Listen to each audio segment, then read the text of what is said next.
రాజా నీ సన్నిధిలోనే ఉంటానయ్యా. పితా పుత్ర పరిశుద్ధాత్మ నామమున ప్రభువునందు మిక్కిలి ప్రియమైన సహోదరి సహోదరులారా, ఈనాటి ధ్యానాంశం ఉప్పు. మత్తయి శుభవార్త 5వ అధ్యాయము 13వ వచనంలో మీరు భూమికి ఉప్పు వలె ఉన్నారు. ఉప్పు యొక్క ప్రాధాన్యత ఏంటి అని మనం ధ్యానిస్తున్నట్లయితే, ఉప్పుకి శుభ్రం చేసే గుణం ఉంది. ఉప్పు వస్తువులను పాడు చేయనివ్వకుండా చూస్తుంది. ఉప్పు ద్వారా రుచి కలుగుతుంది. సో అందుకే ప్రభు కూడా మీరు భూమికి ఉప్పు వలె ఉన్నారు. ఎంత మంచి కూర వండినా అందులో చిటికెడు ఉప్పు లేకపోతే ఆ కూర రుచింపదు.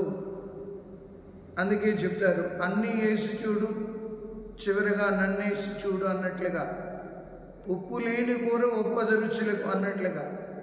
మరి ప్రభు ఉప్పు ఉపమానాన్ని ఎందుకు చెప్తున్నారంటే, ఉప్పు చాలా తక్కువే వేస్తాం.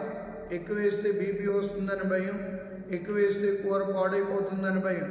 అందుకే తగు మోతాదులో మనం ఉప్పుని వేసినట్లుగా దేవుని బిడ్డలమైన మన జీవితం కూడా ఇతరులకి రుచింపగలుగుతుందా?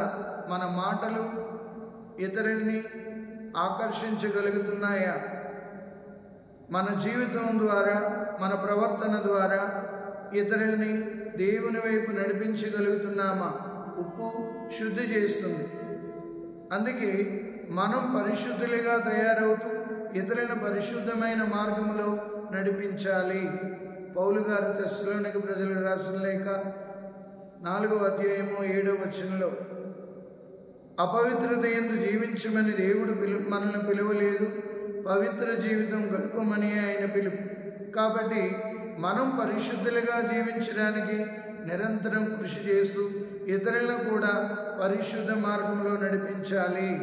ఉప్పు ఏ రీతిగా వస్తువుని పాడవనివ్వకుండా జాగ్రత్తగా చూసుకుంటుందో, అదే రీతిగా మన చుట్టూ ఉన్న సమాజం, మన చుట్టూ ఉన్న మనుషులు, మన కుటుంబం మొదటగా దేవునిలో, దైవభక్తిలో, దైవ ప్రేమలో నడిచేటట్లు చూసుకుంటూ, మన కుటుంబం పాడవకుండా ముందు మనం చూసుకుంటూ, మన బిడ్డల్ని పాడవనవ్వకుండా చూసుకుంటూ, అప్పుడు ఇతరులకు కూడా మనం ఒక ప్రేరణగా తయారవ్వాలి.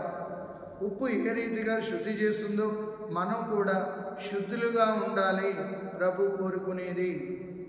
మేము పిలిచిన దేవుడు పవిత్రుడు గనుక మీరును మీ ప్రవర్తన యందు పరిశుద్ధులై ఉండండి అని 1 పేతురు 1వ అధ్యాయము 15వ వచనంలో సెలవిస్తున్నట్లుగా ఈ ఉప్పు వలె మనం కూడా తయారవ్వాలి. ఉప్పు తక్కువ మోతాదులో వేసినా ఎలాంటి కూరకైనా రుచినిస్తుంది. నీ ప్రవర్తన ద్వారా, నీ జీవన సరళి ద్వారా ఇతరుల్ని ప్రేరేపించగలుగుతున్నావా? దేవుని మార్గంలో నడవమని, దైవభక్తిలో నడవమని. అప్పుడు మనము ఇతరులకి ఉప్పులా కనబడుతుంటాము. ఇక ఉప్పు ఏ రీతిగా ఏ కూరలోకి వెళితే ఆ కూరలో కరిగిపోతుంది. ఒక క్రైస్తవుడిగా మనము అన్యుల మధ్యలో ఉన్నా, ఎవరి మధ్యలో ఉన్నా, మన జీవితాన్ని ఇతరులకి త్యాగపూరితమైన జీవితంగా కనబడాలి. ఇతరులు మన జీవితాన్ని ఆదర్శంగా తీసుకోగలగాలి. అదే ప్రభు మన నుండి ఆశించేది. మరి నా జీవన విధానం ఎలా ఉంది? నన్ను చూసి ఇతరులు ఆదర్శంగా తీసుకోగలుగుతున్నారా? ఉప్పు ఏ రీతిగా ఆ కూరలో వేసినప్పుడు తన రూపాన్ని కోల్పోయి ఆ కూరలోకి చక్కని రుచినిస్తున్నట్లుగా మనం ఉంటున్న చుట్టుపక్కల ప్రాంతాలు, లేకపోతే మనం ఉన్న చుట్టుపక్కల ఆఫీసులో కానీ, మన సంఘంలో కానీ మన నీతివంతమైన జీవితాన్ని చూసి ఇతరులు ఆదర్శం తీసుకోవడానికి సిద్ధంగా ఉండగలిగేటట్లు చేయాలి. ఒక్క మదర్ తెరేసా అనేక మందిని ఆకర్షించగలిగింది. మదర్ తెరేసాను చూసినప్పుడు ప్రభువు చెప్పిన ఉపమానం స్పష్టంగా మనకు అర్థమవుతుంది. మీరు భూమికి ఉప్పు వలె ఉన్నారన్నట్లుగా ఆమె అనేక మందిని ప్రేరేపించగలిగింది.